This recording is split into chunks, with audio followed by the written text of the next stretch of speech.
नमस्कार, माझे नाव मीना दाते। मी आज दत्ता हलसगीकर यांची एक कविता सादर करते। ही कविता मी खूप वर्षापूर्वी अंतर्नाद या मासिकात वाचली होती। तेव्हाही मला आवडली होती, अजूनही मला ती खूप आवडते।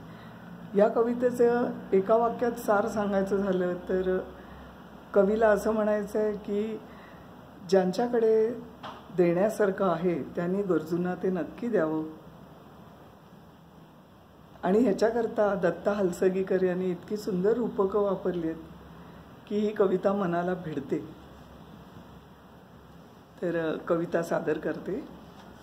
कवितेचं नाव आहे उंची। ज्यांची बाग फुलून आली त्यांनी 2 फुले द्यावीत। ज्यांची बाग फुलून आली त्यांनी 2 फुले द्यावीत। ज्यांचे सूर जुळून आले त्यांनी 2 गाणी गावीत। ज्यांच्या अंगणात झुकले ढग, ज्यांच्या अंगणात झुकले ढग त्यांनी ओंजळ पाणी द्यावे।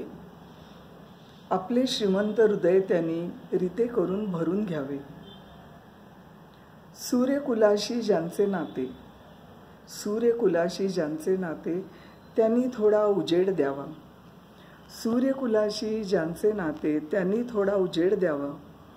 प्राक्तनाच्या अंधारात प्रकाशाचा गाव न्यावा। प्राक्तनाच्या अंधारात प्रकाशाचा गाव न्यावा। मन थोडे ओले करून आतून हिरवे हिरवे व्हावे। मन थोडे ओले करून आतून हिरवे हिरवे व्हावे। मन थोडे रसाळ करून आतून मधुर मधुर व्हावे। आभाळा एवढी ज्यांची उंची, आभाळा एवढी ज्यांची उंची त्यांनी थोडे खाली यावे। आभाळा एवढी ज्यांची उंची त्यांनी थोडे खाली यावे। ज्यांचे जन्म मातीत मळले, ज्यांचे जन्म मातीत मळले त्यांना वरती उचलून घ्यावे। ज्यांचे जन्म मातीत मळले त्यांना वरती उचलून घ्यावे। नमस्कार।